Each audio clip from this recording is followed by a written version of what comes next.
Bayangkan suatu pagi dunia terbangun dengan kabar mengejutkan. Dari kantor pusat PBB di New York, Sekretaris Jenderal mengumumkan sebuah keputusan yang akan mengubah peta Asia Tenggara selamanya. Papua dan Aceh akan diberikan kemerdekaan penuh di bawah pengawasan PBB. Pengumuman itu tidak datang tiba-tiba. Di balik layar, prosesnya telah berlangsung selama bertahun-tahun. Laporan-laporan dari berbagai lembaga HAM internasional, tekanan dari organisasi non-pemerintah, dan diplomasi tingkat tinggi telah membentuk jalur panjang menuju keputusan bersejarah ini. Papua, wilayah yang dulunya disebut Irian Jaya, kaya akan emas, tembaga, gas alam, dan hutan hujan tropis, telah lama menjadi sorotan dunia. Sejak integrasinya ke Indonesia pada tahun 1969 melalui Act of Free Choice atau PEPRA, kontroversi tak pernah padam. Dalam skenario ini, PBB menilai bahwa hak self-determination rakyat Papua yang tercantum dalam Piagam PBB Pasal 1 Ayat 2 dan Kovenan Internasional tentang Hak Sipil dan Politik perlu ditegakkan kembali melalui referendum baru yang benar-benar bebas dan adil. Aceh, di ujung utara Sumatera, memiliki sejarah panjang sebagai kerajaan maritim kuat sejak abad ke-16. Aceh dikenal sebagai Serambi Mekah dan pernah menjadi pusat perdagangan internasional. Sejarahnya penuh dengan perlawanan, dari perang melawan Belanda selama puluhan tahun hingga konflik bersenjata modern antara Gerakan Aceh Merdeka, GAM, dan pemerintah Indonesia. Setelah perjanjian Helsinki tahun 2005, Aceh mendapatkan otonomi khusus, tapi dalam skenario ini, PBB memutuskan memberi kesempatan referendum penuh untuk menentukan masa depan Aceh. Namun, PBB tidak serta-merta memberikan kemerdekaan begitu saja. Ada syarat-syarat ketat yang harus dipenuhi oleh kedua wilayah ini.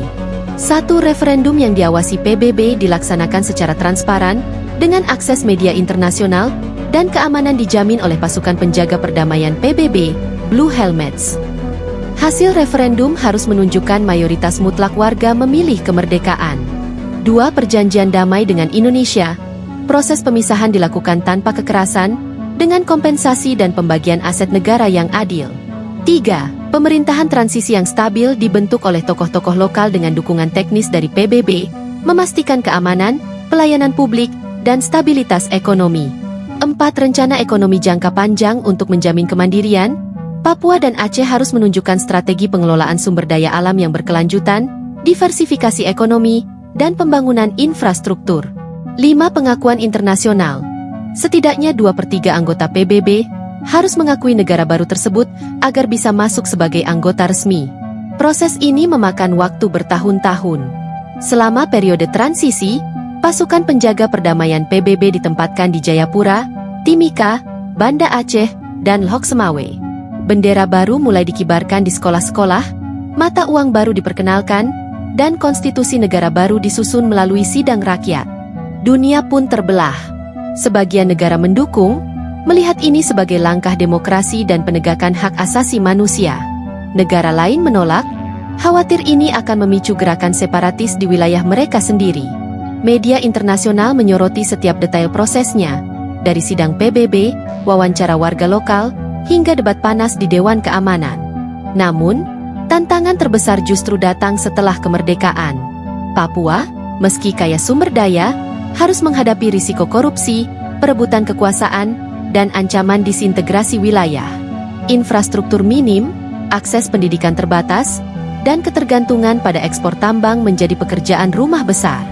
Aceh, dengan otonomi yang telah lama dinikmati, kini harus membangun struktur negara dari nol. Hubungan dengan negara tetangga, pengelolaan sumber daya gas dan perikanan, serta penegakan hukum berbasis syariat di tengah dunia yang plural menjadi tantangan tersendiri. Dan di balik semua ini, Indonesia harus menata kembali dirinya. Kehilangan dua wilayah kaya sumber daya adalah pukulan besar, tapi juga menjadi momentum introspeksi nasional. Apakah ini harga yang harus dibayar demi menjaga perdamaian? Pada akhirnya, pertanyaan yang tersisa bukan hanya apakah Papua dan Aceh siap merdeka, tetapi juga apakah dunia siap menerima dua negara baru di kawasan yang strategis ini. Inilah gambaran sebuah skenario yang bisa terjadi jika PBB memutuskan untuk memerdekakan Papua dan Aceh. Sebuah keputusan yang akan dikenang dalam sejarah, memecah peta, mengubah politik, dan menguji makna sesungguhnya dari kemerdekaan.